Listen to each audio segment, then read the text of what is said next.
De la même manière, c'est pas toujours de la même manière qu'on conçoit notre vie chrétienne ou bien qu'on conçoit les choses. La parole de Dieu ce matin, ça change un tout petit peu notre compréhension de la parole de Dieu. Depuis presque le début de ce temps, je suis en train de parler du cœur, de l'attitude de notre cœur. Et nous avons parlé la fois dernière de la parabole du semeur. Nous avons parlé de la parabole du semeur depuis un certain temps. Alors, je me suis dit aujourd'hui, on ne va pas continuer sur la parabole du semeur. On va changer un tout petit peu pour aller un peu plus en profondeur pour autre chose. Et c'est ce qu'on va faire. Et depuis un certain temps, comme je suis en train de parler, je parle beaucoup de l'état de notre cœur. Parce que comme nous le savons, Dieu ne s'intéresse pas à autre chose qu'à l'état de notre cœur. Le Seigneur est merveilleux parce qu'il s'intéresse à l'état de notre cœur et c'est une très bonne chose. C'est surtout cela, quelque chose auquel nous devons faire beaucoup plus attention, à l'état de notre cœur. Et je disais naturellement, il est pour nous, naturellement on dit, on peut dire facilement que qui est contre nous entre Dieu et le diable? Qui est contre nous? C'est le diable naturellement. On se dit, bon, si j'ai un ennemi, l'ennemi c'est le diable. Si quelqu'un peut être contre moi, c'est le diable qui peut être contre moi. Ça c'est naturellement. Mais il faut savoir aussi que Dieu peut être contre nous. Et souvent la partie qu'on s'attend le moins, que Dieu soit contre nous. Et la plupart du temps, nous ne réalisons pas que c'est plus facile si le diable est contre nous parce que Dieu va nous protéger. Mais si Dieu est contre nous, qu'est-ce qui va se passer? Qui peut nous protéger? Or, c'est cela que nous allons voir. Dieu est contre nous parce que nous faisons un certain nombre de choses qui attirent, au lieu d'attirer la faveur de Dieu, ça attire la colère de Dieu, ça attire que Dieu soit contre nous. Et pour cela, nous prenons le texte d'Hébreux, de Apocalypse chapitre 2. Nous allons lire dans Apocalypse chapitre 2 la lettre à l'église d'Éphèse.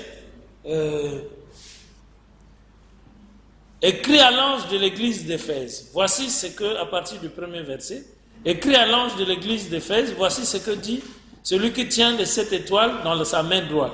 Celui qui marche au milieu de 7 chandeliers d'or. Je connais tes œuvres, je connais ton travail, ta persévérance, je sais que tu ne peux supporter les méchants, que tu as éprouvé ceux qui se disent apôtres et qui ne le sont pas, et que tu les as trouvés menteurs, et que tu as de la persévérance, que tu as souffert à cause de mon nom, et que tu ne t'es point lassé. Mais, le verset 4 nous dit, mais. Donc ici, le même discours, mais il introduit le mais. Voici ce que tu es en train de faire que j'apprécie, mais ce que j'ai contre toi, c'est l'ange qui parle, c'est le Seigneur qui parle à l'église d'Éphèse. Et il lui dit, mais ce que j'ai contre toi, c'est que tu as abandonné le premier amour. Donc, ici, nous voyons que Dieu était contre. Il avait quelque chose contre l'église d'Éphèse. C'était que l'église d'Éphèse avait perdu le premier amour. Et Dieu précise, ce que j'ai contre toi, ce que j'ai contre toi, ce que je désapprouve de toi, c'est que tu as abandonné quelque chose. Tu as abandonné le premier amour. Ce que tu es en train de faire là, c'est bien. Je vois ce que tu es en train de faire. Mais il te manque quelque chose de fondamental. C'est ce que tu as perdu, qui est le premier amour. Et ce manque de la perte de ce premier amour amène que Dieu ne soit pas content de l'église d'Éphèse. Que Dieu soit contre cette église. Pourquoi? Parce que, comme je disais, L'amour, c'est la première des choses. Quand Dieu vient, quand Dieu regarde, il ne regarde pas aux apparences de la personne. Ce n'est pas notre taille, ce n'est pas quoi que ce soit que Dieu regarde. C'est l'état de notre cœur, c'est l'amour dans notre cœur que Dieu regarde. Et j'étais en train de dire tout à l'heure, comme je le dis chez vous, Dieu, il y a un certain nombre de personnes qui ne se rendent pas compte, mais Dieu est contre eux. Dieu n'est plus content de l'état dans lequel ils se retrouvent. Mais on continue à faire en se disant, ah, j'ai l'habitude de faire, Dieu est d'accord. Non, Dieu n'est pas d'accord. Dieu est contre ce que nous sommes en train de faire. Pourquoi? Ce qu'ils faisaient, c'était bien. Ce n'était pas mauvais, ce qu'ils étaient en train de faire. D'ailleurs, Dieu dit même, voilà ce que vous êtes en train de faire, c'est que tu fais ceci, tu fais cela, tu fais cela. Mais, au-delà de ça, c'est que tu as perdu quelque chose de fondamental. Tu as perdu le premier amour. Et je suis contre cet état de choses. Je suis contre toi à cause de cet état de choses. Et il continue à partir du verset, il dit, mais ce que j'ai contre toi, c'est que tu as abandonné le premier amour, ton premier amour. Tu as abandonné ton premier amour. Tu as abandonné le premier amour. Le premier amour qui t'animait pour faire des choses, tu as fait quoi? Tu l'as abandonné. Et il dit au verset 5, souviens-toi d'où tu es tombé. Souviens-toi d'où tu es tombé. Et parfois, on ne peut pas se souvenir. Qu'est-ce qui s'est passé? Mais tu es tombé. Tu crois que tu es encore debout. Mais tu es tombé. La perte du premier amour a fait tomber les Éphésiens. Mais ils pouvaient se dire, puisque j'ai toujours de la persévérance, puisque j'ai fait toujours ceci, puisque je fais toujours cela, donc je suis toujours avec Dieu. Mais Dieu était déjà contre eux. Et c'est ça notre situation actuelle. On peut se dire, je viens à l'église, je fais toutes sortes de choses, je donne, je fais ceci. Mais Dieu ne regarde pas cela. Pourquoi? Parce que quand on perd le premier amour, ce qu'on fait, ça devient par habitude, ça devient même par contrainte, ça devient quelque chose qui n'a plus de vie, qui n'a plus de motivation réelle. Parce que la motivation n'est plus l'amour, mais quelque chose que j'ai fait parce qu'on est habitué à le faire.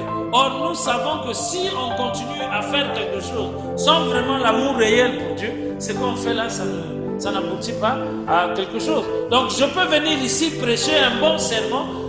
Tout le monde dit, ah, c'est très bien. Mais moi-même, au fond du cœur, je sais que je ne suis pas bien parce que je sais que le premier amour que j'avais pour Dieu n'est plus. Et personne aujourd'hui, le drame de l'église aujourd'hui, c'est que les gens sont tombés. Nous sommes tous tombés. Et personne ne s'arrête pour dire, je dois me repentir, je n'étais pas comme ça. Alléluia. Mais on continue à prier, on continue à faire, on continue à prêcher, on continue à faire comme si de rien n'était. Mais Dieu n'apprécie plus ça. Dieu n'est plus, il n'y a plus, c'est comme une offrande que tu es en train de donner, mais il n'y a plus un parfum qui accompagne cela. Or, le parfum qui accompagne chaque action, c'est l'amour. Lorsque quelque chose n'est pas fait par amour, nous voyons dans 1 Corinthiens chapitre 13, lorsque quelque chose n'est pas fait par amour, même si tu prophétises, les gens tombent, mais Dieu sait qu'il y a un parfum qui manque. Alléluia. Et c'est cela qui est devenu notre problème. Nous manquons de ce parfum. Nous n'avons plus ce parfum. Il se dégage plus de notre cœur dans toutes les actions de l'amour pour Dieu. Le premier amour, on l'a perdu. Souviens-toi par exemple quand tu t'es converti, quand tu étais feu et flamme pour Dieu. Qu'est-ce qui s'est passé dans ton cœur? Tu savais que ce que tu es en train de faire, tu ne le fais pas comme ça. Tu le fais par amour. Tu es vraiment enthousiasmé dans ce que tu es en train de faire. Or aujourd'hui, ce qu'on fait, on le fait. On continue toujours à faire les mêmes choses. Mais il y a quelque chose qu'on a perdu. L'ingrédient fondamental a été perdu. Vous voyez, quand on prend par exemple le Coca-Cola, il y a de l'eau et du sucre, ou je ne sais pas, de la coke. Mais un ingrédient là-dedans, si on l'enlève, on peut toujours dire c'est du Coca-Cola, mais il y a quelque chose qui se perd. C'est ça ce qui se passe aujourd'hui. Là, on est chrétien, on vient à l'église, on fait tout ça, mais l'amour qui était à la base et ce qui se passe ici, Dieu le fait sous forme d'un reproche pour dire, répands-toi d'où tu es tombé. Pour Dieu, les Éphésiens étaient tombés. Mais pour eux-mêmes, ils ne pouvaient pas se dire qu'ils étaient tombés. Eux-mêmes, ils étaient sûrs qu'ils sont en train de servir Dieu, qu'ils sont en train... Pourquoi? Parce qu'ils avaient aussi une bonne attitude. Ils avaient aussi des choses qu'ils étaient en train de faire. Ils avaient de la persévérance. Mais vous imaginez une persévérance qui a perdu l'amour. Ça aboutit à quoi? Ça devient juste une persévérance mécanique. Vous voyez l'huile comme dans un moteur. en l'huile comme dans un moteur. L'amour, c'est le lubrifiant de tout ce que nous faisons pour Dieu. C'est cela. Quand on perd l'amour, ça devient mécanique très dur. Ça devient une contrainte. Mais quand il y a l'amour, ça coule. Quand tu veux donner à Dieu par amour, personne ne va t'obliger, personne ne te contraint. Tu le donnes par amour et tu as une joie quand tu le fais. Alléluia. Mais celui qui ne connaît pas ça, quand il te voit donner une somme importante pour Dieu, va dire Dieu est idiot. Comment on peut donner quelque chose comme ça? Mais toi, tu le fais par amour. Mais quand tu perds cet amour, tu vois un peu, tu quittes là où tu étais, tu viens à l'église. Si tu ne viens pas par amour, les autres peuvent dire, mais il fait ça, il fait ça. Mais si tu ne le fais pas par amour, tu perds cette huile qui est fondamentale comme pour le moteur. Donc c'est cela qui est très perdu aujourd'hui, que nous sommes en train de vivre. Nous pouvons être là, j'ai développé un servant formidable, mais il n'y a pas d'amour. Il n'y a plus d'amour. Et c'est ça. Et on ne réalise pas que tu es tombé. On le fait maintenant par habitude, puisque j'ai l'habitude de faire ça. J'ai l'habitude de faire ça. Mais Dieu n'accepte pas les choses qu'on lui force par habitude. Dieu n'accepte pas ça. Alléluia. Dieu n'accepte pas l'habitude parce que Dieu attend quelque chose. Dieu attend que toute la relation que nous avons avec lui soit basée sur l'amour. Toute la relation que nous avons avec Dieu. Dieu ne s'occupe pas de l'apparence de la personne. Je disais au premier culte, vous savez, tu peux vivre dans une maison en tôle. Tu peux vivre dans un palais. La différence, c'est nous les humains qui faisons. Dieu ne s'occupe pas de la différence. Pourquoi? Parce que Jésus ne serait jamais né dans l'étable à moutons si Dieu faisait la différence des conditions. Jésus est né là-dedans et Dieu était avec lui. Donc Dieu ne fait pas la différence. La différence pour Dieu, c'est l'état de ton cœur vis-à-vis de lui. Ce n'est pas l'état de tout ce que le monde est en train de regarder comme apparence. La réalité de Dieu, c'est tu l'aimes ou tu l'aimes pas. Il n'y a que deux choses. Donc tu ne peux pas venir avec Dieu pour dire j'ai des richesses, j'ai quelque chose. Non, ce qui est plus important pour Dieu, ce n'est pas tes richesses. Ce n'est pas non plus ta pauvreté. Ce qui est important pour Dieu, c'est l'état de ton cœur. Comment est-ce qu'il te trouve? C'est ça Dieu. Dieu regarde l'amour que tu as pour Dieu. C'est cela qui est fondamental. Et Dieu regarde à cela, il ne regarde pas autre chose. On peut être dans un palais, dans un confort, on a construit pour le Seigneur, mais s'il n'y a pas l'amour, on est tombé par rapport à l'amour pour Dieu, on a construit un lieu qui est bien pour notre propre confort, mais Dieu, le cœur n'y est pas. C'est cela. Or, la chose fondamentale pour nous, ce n'est pas substituer. Or, le monde nous apprend maintenant à faire quoi? À substituer l'amour pour Dieu à tout ce que nous pouvons lui apporter, tout ce que nous pouvons faire pour lui. Et ça devient dangereux. Pourquoi? Parce qu'on ne se souvient plus d'où on est tombé. On ne se reprend plus. On ne pratique plus les premières œuvres. Il dit, souviens-toi d'où tu es tombé. Répands-toi et pratique tes premières œuvres. Les premières œuvres étaient quelles œuvres? C'était les œuvres de l'amour. Ce n'était pas les pratiques des premières œuvres. Les œuvres qui étaient motivées par l'amour dans ton cœur. L'amour pour Dieu. Là où est ton trésor, là sera ton cœur. Si Dieu, il dit, vous ne pouvez pas servir 2 maîtres, où vous haïrez l'un et vous aimerez l'autre. Vous ne pouvez pas servir Dieu et maman. On ne peut pas servir Dieu et le monde. On ne peut pas servir Dieu et nous-mêmes. C'est pas possible. C'est pas possible. Où on sert Dieu, et tout est sous Dieu, où on sert le monde, où on se sert nous-mêmes. Mais on ne peut pas servir Dieu et dire je prends aussi ça, je prends aussi ça. Non, il dit on ne peut pas servir 2 maîtres à la fois. On haïra l'un, on aimerait l'autre. Et il est question d'amour, il n'est pas question de service. Il est question de l'état de l'attitude d'amour. Il n'est pas question de service. Or nous souvent on a pris la question de service, on l'a mis devant. Je sers Dieu, mais avec quel cœur? Avec quel état d'esprit que tu sers Dieu? C'est l'état de cœur. Quel est l'amour que tu as pour Dieu? Et Dieu dit, vous me servez. C'est vrai les Éphésiens. Mais ce que j'ai contre toi, c'est que tu as perdu le premier amour. Le service est là, mais il n'est plus assaisonné d'amour. Il n'a plus rien. Et répands-toi, répands-toi. Pratique tes premières œuvres. Reprends quand tu n'avais rien, quand ton cœur était bouillonnant pour Dieu. Reprends ça. C'est ça ce que Dieu nous demande de pouvoir faire. Amen. Et c'est fondamental. C'est fondamental, mes frères et sœurs. Pourquoi? Parce qu'aujourd'hui, de plus en plus, on est éloigné de cet amour pour le Seigneur. On est éloigné de cela, on est étouffé. Et ce qui nous arrive, c'est que nous vivons une vie qui n'a plus d'amour. Vous voyez l'exemple, je prends un exemple de David. David était un homme selon le cœur de Dieu. David était un homme selon le cœur de Dieu. Il aimait tellement Dieu dans son cœur qu'il a trouvé que moi j'habite dans une maison bien construite et le coffre de l'alliance est sous les tentes. Dieu ne lui avait pas demandé de faire un temple pour lui. C'est lui-même qui avait pris la résolution de faire un temple pour Dieu. Pourquoi? Parce qu'il aimait tellement Dieu. Il aimait tellement Dieu. Il y a deux choses fondamentales que j'étais en train de dire, comme je le disais au premier culte. Vous savez, il y a deux choses que Dieu doit trouver en nous pour qu'il agisse même, pour qu'il agisse en notre faveur. Il y a ces deux choses que Dieu doit trouver. Il y a la foi. Quand Dieu ne trouve pas la foi, il ne peut pas agir. Ce n'est pas possible. Quand Dieu a marché avec Abraham, c'est parce qu'Abraham avait quoi? Il avait la foi en Dieu. Et Dieu l'a béni. Or, aujourd'hui, l'Église ne marche même plus dans la foi. Elle n'est plus dans la foi. Elle ne croit plus en Dieu. Comme elle ne croit plus en Dieu, elle ne marche plus dans la foi, elle marche comme ça dans la chair, et elle a comme l'impression que Dieu va faire quelque chose. Dieu ne va pas faire quelque chose. Dieu ne va pas faire quelque chose. Pourquoi? Parce que si tu n'as pas quelque chose, qui te donnerait quelque chose? Celui qui n'a rien, on enlèvera. Celui qui n'a rien, on ne lui donne pas. Si tu n'as pas la foi, Dieu même ne marchera pas avec toi. Comment il va le faire? C'est pas possible. Celui qui s'approche de Dieu doit croire que Dieu existe et qu'il est le rémunérateur de ceux qui s'approchent de lui. Mais si tu n'as pas déjà la foi, qu'est-ce que Dieu peut faire? Dieu ne peut pas faire quelque chose. Donc si tu n'as pas l'amour pour Dieu, malgré tout ce que Dieu a fait, Dieu te donne la parole, tu n'as pas la foi. La foi vient de ce qu'on entend, et ce qu'on entend vient de quoi? De la parole de Dieu. Si Dieu te donne la parole, la foi ne naît pas dans ton cœur.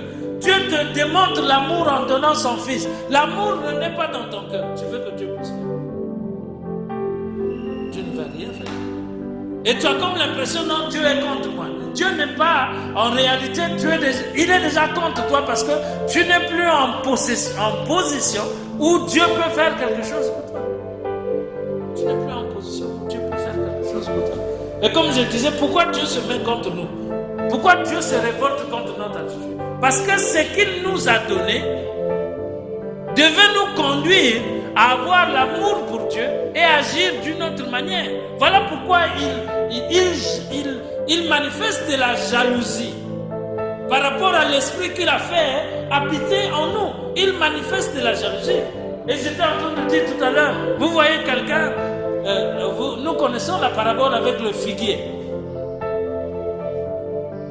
On a planté le figuier et puis le propriétaire est allé chercher des figues, il n'a pas trouvé.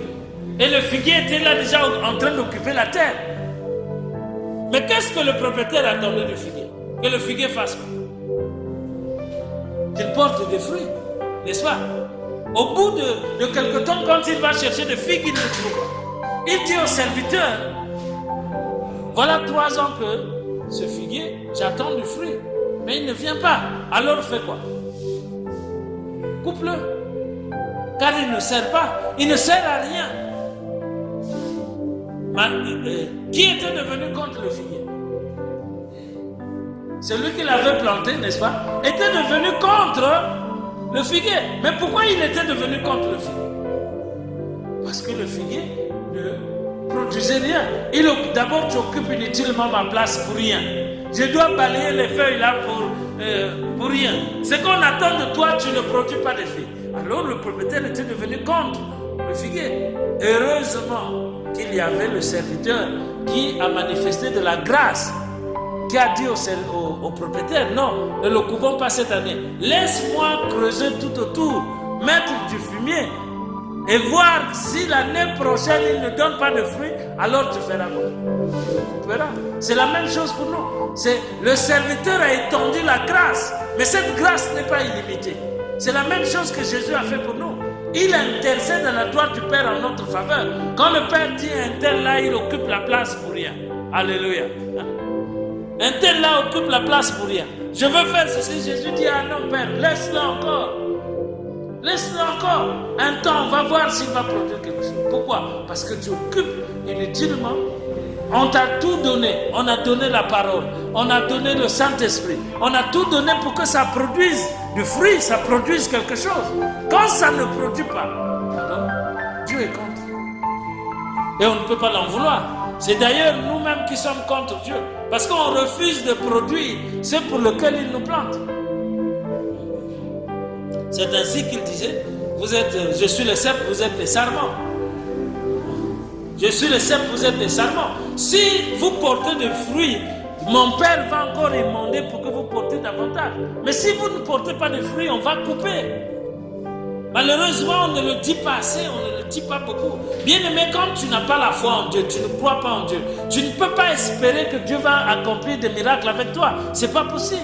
D'ailleurs, tu es en train d'annuler le fait que Dieu existe. Il n'y a pas un témoignage de ta part que Dieu existe quand tu n'as pas la foi. Tu marches comme quelqu'un qui n'a pas. Qu'est-ce que tu peux encore s'attendre? Or, nous sommes devenus insensibles à ce point. Nous sommes devenus insensibles à ce point-là. Qu'on n'apporte rien, on n'amène rien, on ne fait rien, notre cœur est éloigné de Dieu, le monde a s'est accaparé complètement de notre cœur et on fait des choses de Dieu sans amour. On n'a plus rien. Amen. Amen. Vous êtes toujours là?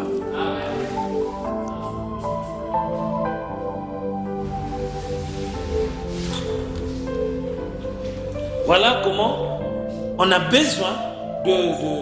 Dieu dit, ce que j'ai contre toi, c'est que tu as abandonné le premier mot. Mais qu'est-ce qui nous fait abandonner le premier mot? C'est les épines qui étouffent la parole. Les épines qui étouffent la parole, c'est quoi? L'envie de ceci, l'envie de cela, l'envie d'autres choses. On prend plus notre temps à faire du bien à notre propre corps qu'on perd. Et ça, c'est devenu quelque chose les soucis de ce monde. On a toujours des questionnements. Qu'est-ce que je mangerai? Qu'est-ce que je ferai? Qu'est-ce que je boirai? On a toujours un tas des histoires. Les soucis de ce monde. Mais vous devez savoir que prenons Jacques. Nous allons voir la confirmation de ce que je suis en train de vous dire. Prenons l'épître après Hébreu Jacques.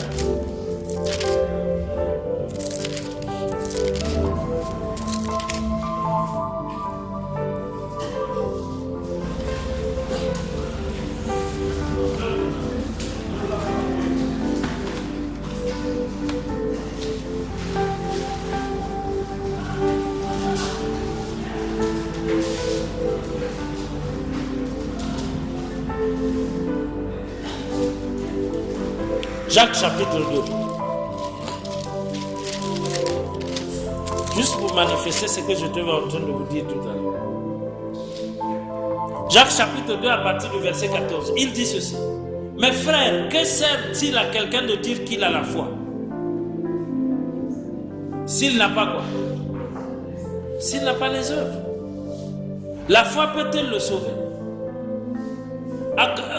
Que sert-il à un frère? Que sert-il, frère, à quelqu'un de dire qu'il a la foi? S'il n'a pas les œuvres, la foi peut le sauver? Non. Nous sommes devenus des chrétiens de nom. Moi, je suis chrétien, mais on ne manifeste rien de la vie chrétienne. On ne manifeste rien de la vie chrétienne. Je disais tout à l'heure, nous sommes devenus des païens qui vont à l'église. Parce qu'on n'a plus rien. Ce qui fait la différence, ce n'est pas le fait de venir à l'église. Ce qui fait la différence, c'est la foi que nous avons. Et cette foi doit se manifester par quoi? Par les œuvres. Si la foi n'a pas des œuvres, elle sert à quoi? Elle ne sert à rien. Tu peux prétendre que tu as la foi, mais si la foi n'a pas des œuvres, la foi véritable, elle doit montrer les œuvres de la foi. Les œuvres de la foi, c'est de croire que Dieu existe et de toujours marcher avec le Seigneur. C'est cela, mettre en pratique la parole de Dieu. Lisons le verset 18, de Jacques, toujours du chapitre 2. Mais quelqu'un dira, toi tu as la foi et moi j'ai les œuvres. Montre-moi ta foi sans les œuvres. Et moi je te montrerai la foi par mes œuvres. Voilà la différence. Toi, montre-moi ta foi sans les œuvres. C'est ce que nous sommes devenus aujourd'hui. Nous sommes devenus des gens qui proclament qu'ils ont la foi, mais notre foi ne sert à rien parce qu'elle ne peut pas prouver les œuvres de Dieu. Voilà pourquoi il dit, mais toi, tu as la foi et moi j'ai les œuvres. Maintenant, montre-moi ta foi sans les œuvres. Comment tu vas faire? Malheureusement, c'est ce que nous sommes en train de faire aujourd'hui. Nous avons une foi qui n'a pas des œuvres. Et il dit, moi je te montrerai la foi par mes œuvres. Et le verset qui suit, on dit, tu crois qu'il y a un seul Dieu, tu fais bien. Les démons le croient aussi, ils tremblent. Tu crois qu'il y a un seul Dieu, tu fais bien. Mais tu n'es pas le seul. Les démons aussi croient à la même chose. Mais eux, ils tremblent. La différence entre eux et toi, c'est que toi, tu ne trembles pas. Parce que tu penses que tu dépasses les démons. Alors que vous êtes au même niveau. Nous sommes au même niveau. On ne croit plus, on n'a pas des œuvres, on ne fait rien. Veux-tu savoir, ô homme vain, que la foi sans les œuvres est inutile? La foi sans les œuvres est inutile. C'est comme l'amour sans les œuvres. Tu ne peux pas dire j'ai l'amour et puis elle ne se manifeste pas. C'est pas possible. C'est cela. Nous sommes devenus des gens en déambulant qui n'ont plus la parole de Dieu, qui n'ont plus rien, qui n'ont plus l'amour, et nous faisons des choses comme ça. Nous sommes arrivés à une étape où c'est la foi sans les œuvres. Et on est en train de calquer ça en disant, ah, si je donne la dîme, Dieu va voir que je suis en train quand même de faire quelque chose. Non, ça c'est pas les œuvres de la foi. Les œuvres de la foi, c'est le témoignage de ce que Dieu est vivant par la pratique de la parole de Dieu. C'est ça le témoignage de la parole de la foi. Alléluia. Nous n'avons plus le témoignage de la foi. Nous ne vivons plus selon la parole de Dieu. La foi vient de ce qu'on entend, et ce qu'on entend vient de la parole de Dieu. C'est la parole de la foi qui se vit. On n'a plus cela.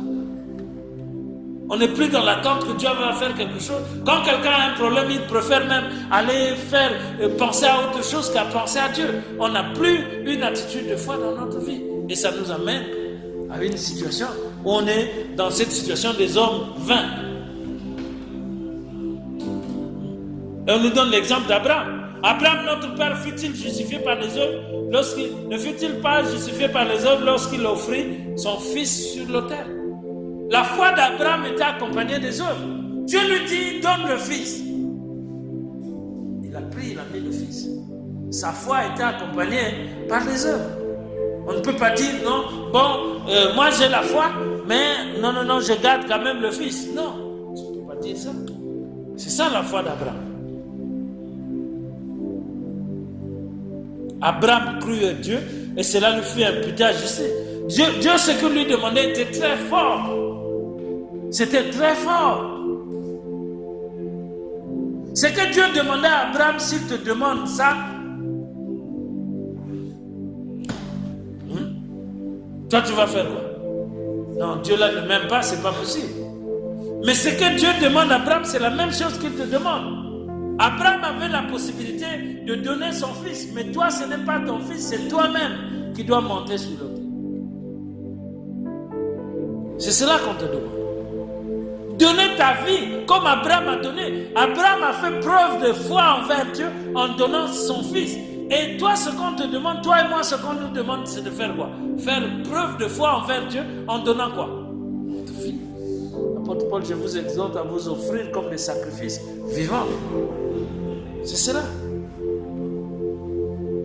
Mais avant, on avait cette attitude à cause de l'amour qui bouillonnait en nous.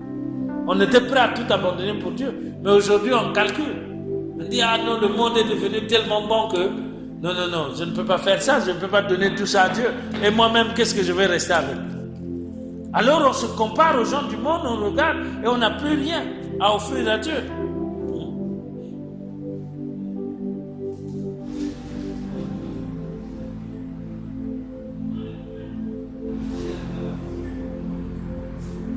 Voilà ce qui se passe dans notre vie.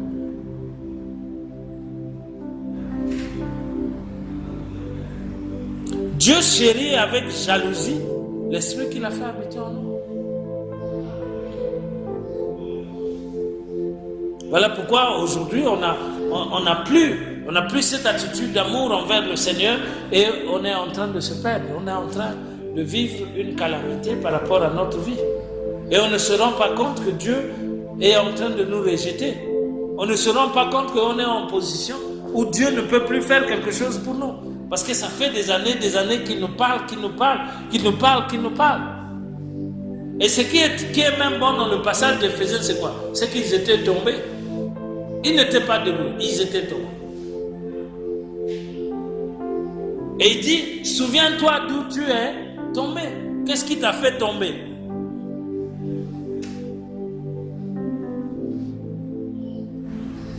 Et aujourd'hui, ce qui nous fait tomber, c'est quoi? Qu'est-ce qui nous fait tomber? On passe beaucoup plus de notre temps loin de Dieu.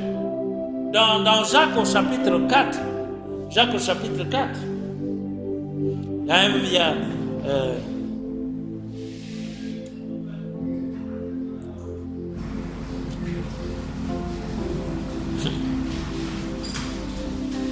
Jacques chapitre 4, il dit, Jacques chapitre 4, le verset 4, il est dit, adultères que vous êtes, ne savez-vous pas que l'amour de quoi? Ne savez-vous pas que l'amour de quoi? L'amour du monde est inimitié contre Dieu. Celui qui veut être ami du monde se rend ennemi de Dieu. Celui qui veut se rendre ami du monde se rend comment? Celui qui veut être ami du monde se rend ennemi de Dieu. Lorsque tu t'attaches au monde, tu as pour ennemi qui? Dieu.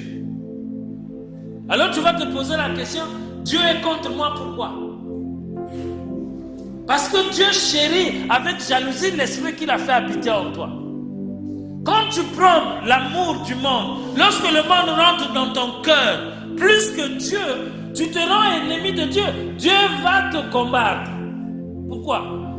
Parce que Dieu combat l'esprit du monde. De la même manière qu'il combat l'esprit du monde, de la même manière Dieu va te combattre. Pourquoi? Parce que tu te retrouves dans un autre camp, le camp des ennemis de Dieu. Mais tu te retrouves au camp de l'ennemi de Dieu à cause de quoi? À cause de la perte de l'amour de Dieu dans ton cœur. Quand tu perds l'amour pour Dieu dans ton cœur, tu te rends dans le camp de l'ennemi de Dieu. Quand Satan a perdu l'amour de Dieu dans son cœur, qu'est-ce qu'il a fait? Il s'est révolté contre Dieu, il est allé là-bas. Nous, peut-être, on ne va pas avec la même extrémité que lui. Mais quand on perd l'amour de Dieu dans notre cœur, on va remplacer par l'amour de nous-mêmes ou l'amour du monde. Et je disais au premier culte aujourd'hui, vous savez, quelqu'un va dire non, moi je continue à aimer Dieu. Mais quand tu vois le degré de l'amour qu'il a pour Dieu et le degré de l'amour qu'il a pour le monde, on se rend compte qu'on ne peut pas servir deux mains. On ne peut pas servir. Où tu aimes le monde et les choses du monde. Aujourd'hui, qui ne veut pas être dans l'apparence du monde? Qui ne veut pas gagner le monde? Qui ne veut pas faire ceci? Mais l'amour pour Dieu diminue. L'amour pour Dieu diminue. Pourquoi? Parce qu'on veut gagner le monde, on veut se faire voir par rapport au monde.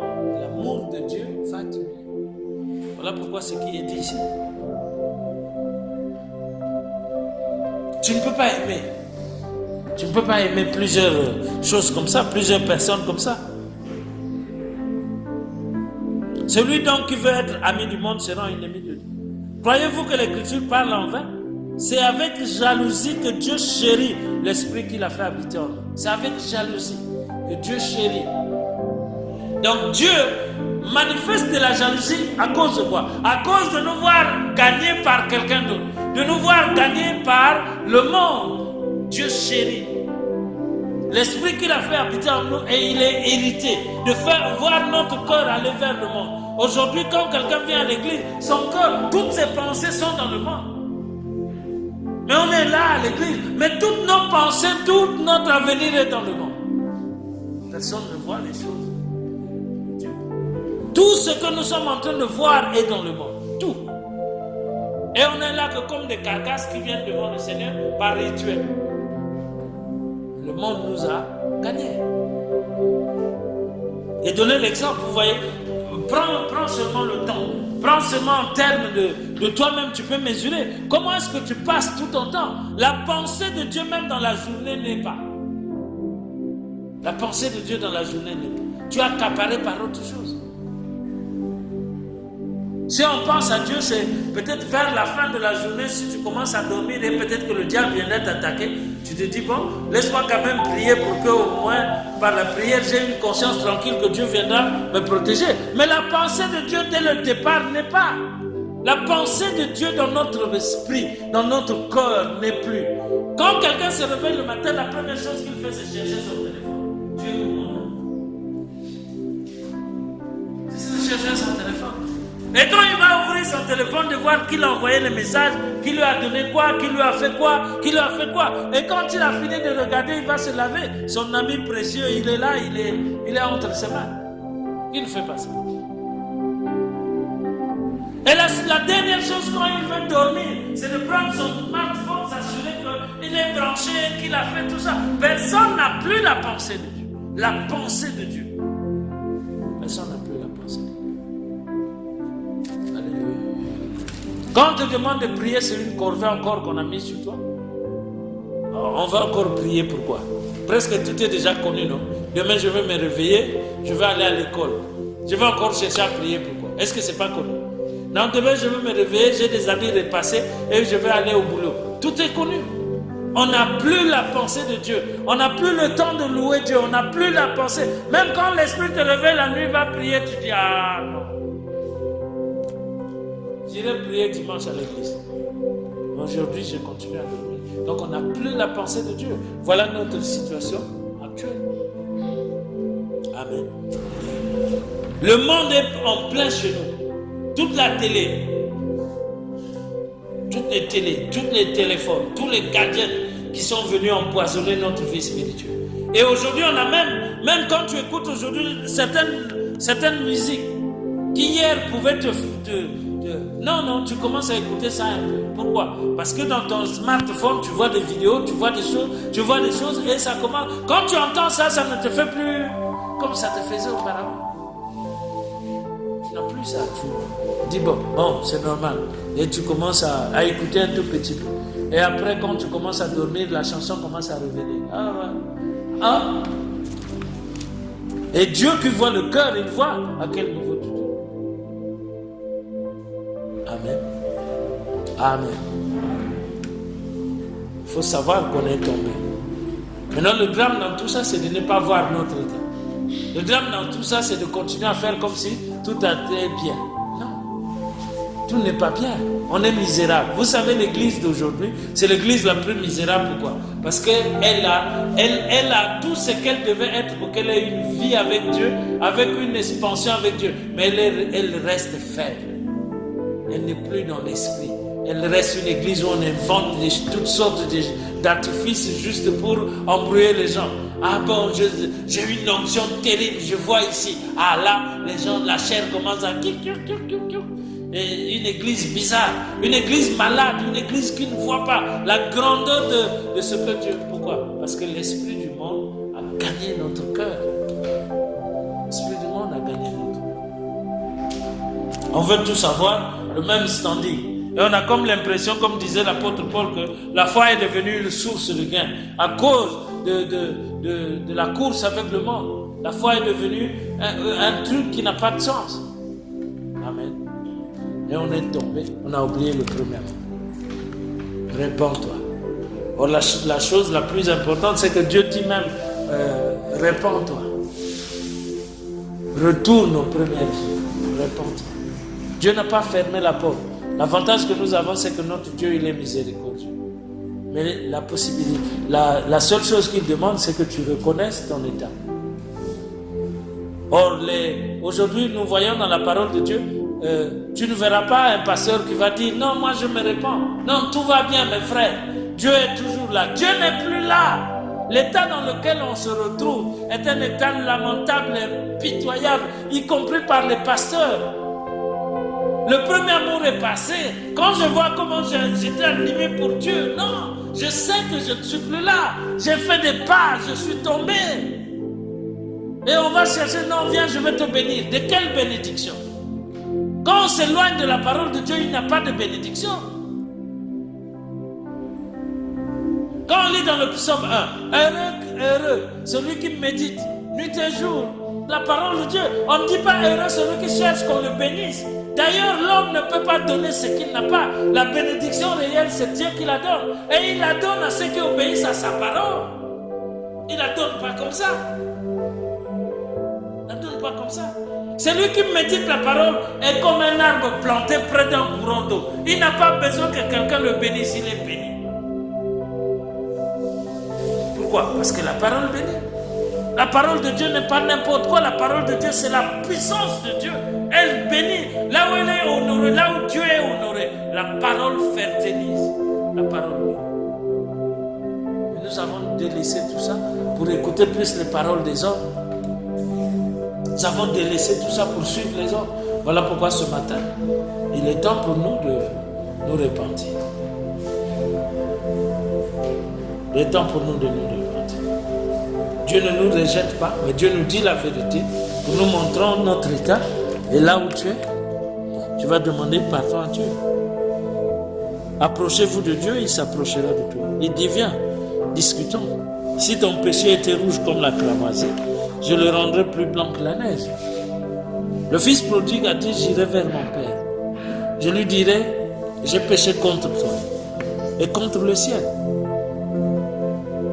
C'est la meilleure attitude de venir devant le Seigneur pour dire, je ne suis pas content de ma vie. Oh.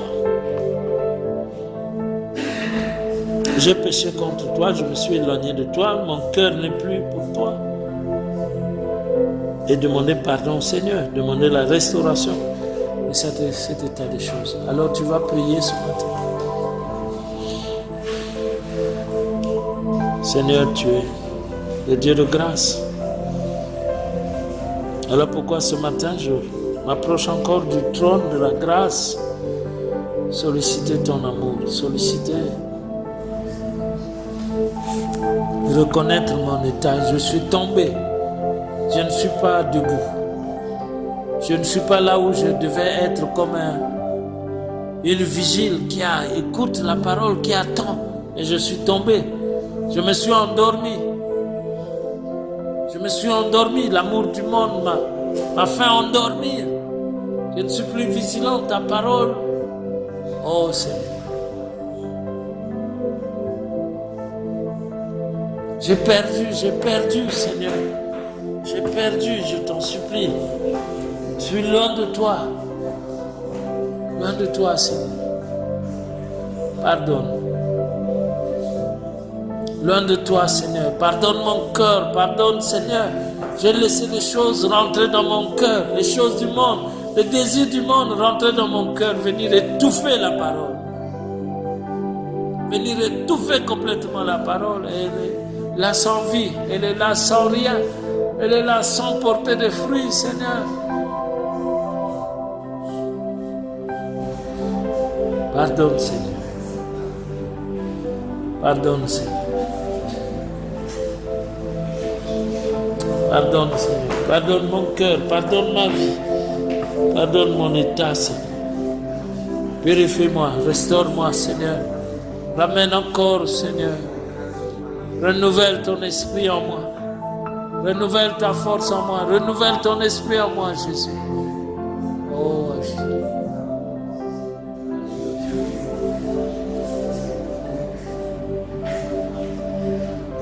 Renouvelle, Seigneur. Renouvelle, Seigneur. Oh, Jésus. Pardonne, Seigneur. Pardonne à mon cœur. Pardonne, Seigneur. Pardonne à mon cœur.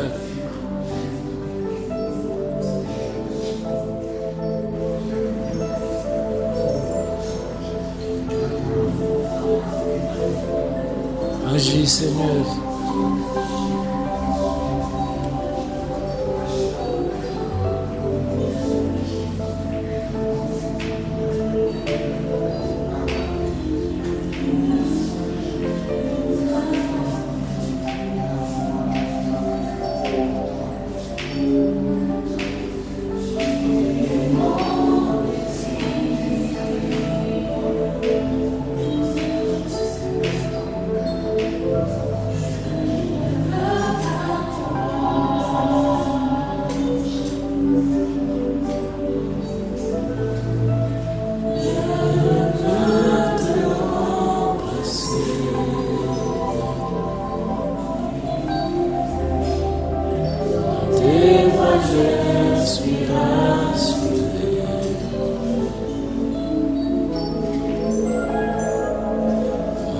montre-moi la voie qui me ramène à toi.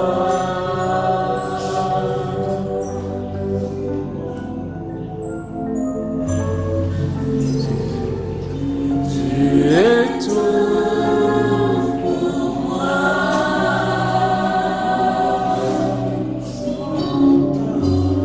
Sans toi,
Alléluia, Alléluia.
Merci Jésus.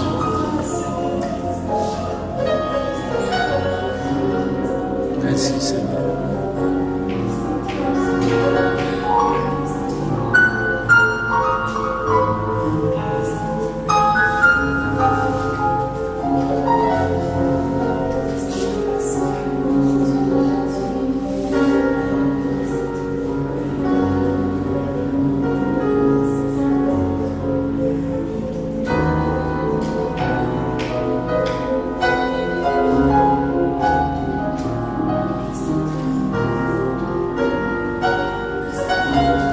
C'est toi qui peux nous restaurer. C'est toi qui peux ramener dans nos cœurs le premier amour. C'est toi qui peux nous délivrer, c'est toi qui peux nous relever.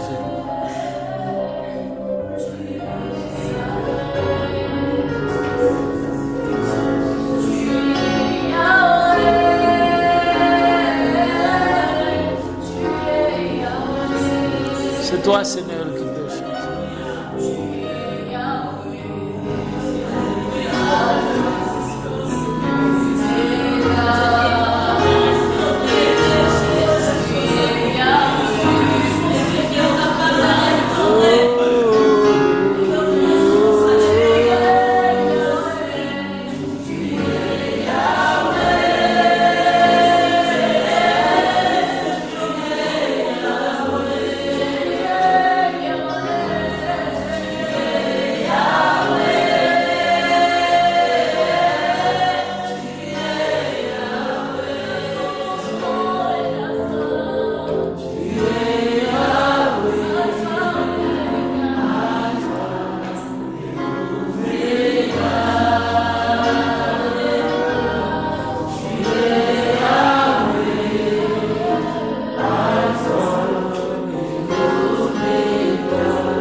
Tu es celui qui nous sauve. Tu es celui qui nous aide. Tu es celui, Seigneur, qui peut nous restaurer. Tu es celui qui nous a aimés en Jésus. Tu es celui, Seigneur, qui nous donne la vie. Tu es celui qui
Merci Jésus.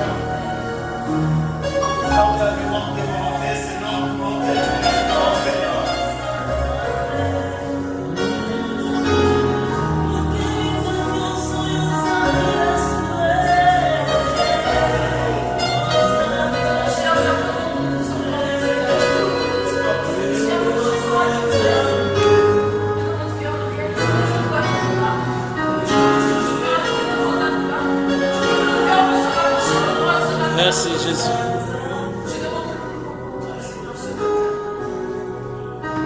T'élèvons Seigneur. Nous t'exaltons, toi qui nous fais du bien. Te louons, toi qui nous aimes. Tu nous parles toujours pour nous faire du bien. Car tu as toujours les bras ouverts pour nous laisser venir à toi. Merci d'avoir parlé à nos cœurs ce matin. Merci d'avoir ouvert nos cœurs pour que nous réalisons combien nous avons besoin de revenir vers. À toi la gloire, Seigneur. Merci pour ton amour, Seigneur. Merci pour ta grâce. À toi la gloire, Seigneur. Merci pour ton amour. Nous t'acclamons, toi qui es bon.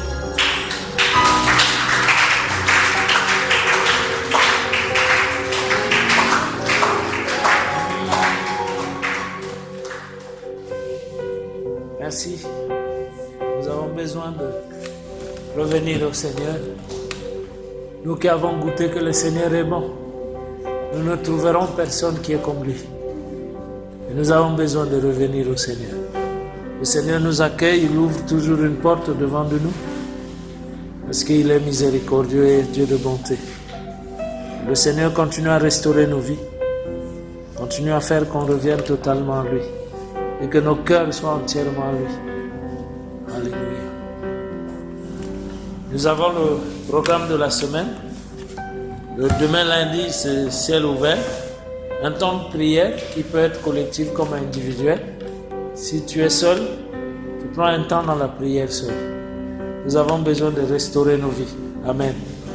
Et la seule manière de le faire, c'est de prendre le temps dans la prière, peut-être même avec le jeûne. Ça dépendra de comment l'Esprit te conduit. Si vous êtes 2 ou 3 dans la maison, prenez toujours un temps où vous pouvez encore prier, être dans la présence du Seigneur. Et le mercredi, c'est notre mercredi miracle, où nous voulons voir Dieu à l'œuvre dans nos vies. C'est comme nous l'avons dit, la foi sans qui ne produit rien, nous voulons voir que Dieu fasse des miracles dans notre vie. Nous avons des besoins, nous avons des choses, mais c'est de les mettre au pied de la croix. Et le jeudi, nous avons l'enseignement à partir de 16h.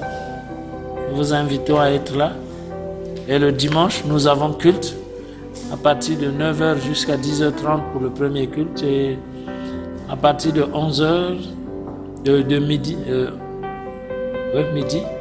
11h, jusqu'à 12h30 pour le deuxième culte. Donc, j'ai entendu que dimanche, il y avait comme une confusion qu'on a dit que j'ai annulé le deuxième culte. En fait, je disais à ceux qui étaient là, ils étaient 3 et je disais, oh, vous êtes 3, rentrez là seulement, je veux prier pour vous et puis je vais m'en aller. Quand j'avais un autre programme, donc le bruit s'est répandu que papa a annulé le deuxième culte. Notre deuxième culte, et aussi je disais, c'est bien d'encourager et parler à d'autres personnes pour qu'on continue à le faire. On est toujours conscient qu'on est dans la situation de Covid, donc c'est bien qu'on continue à garder les mesures barrières et tout ça. Le dimanche prochain, nous aurons un pasteur qui viendra nous partager la parole, partager son cœur. Mais il va faire le premier culte. Ça serait difficile de lui dire de faire 2 cultes tels que nous faisons. Donc, ceux qui seront prompts à venir au premier culte pourront l'entendre pour qu'on prenne le deuxième culte nous-mêmes. Donc c'est cela le programme que j'ai donné. Donc mais vraiment, prenons à cœur le temps de revenir vers le Seigneur. Pour ceux qui n'étaient pas là au culte, au premier culte, nous vous présentons notre frère Michel et notre sœur Pauline. Vous voulez encore venir devant, venez.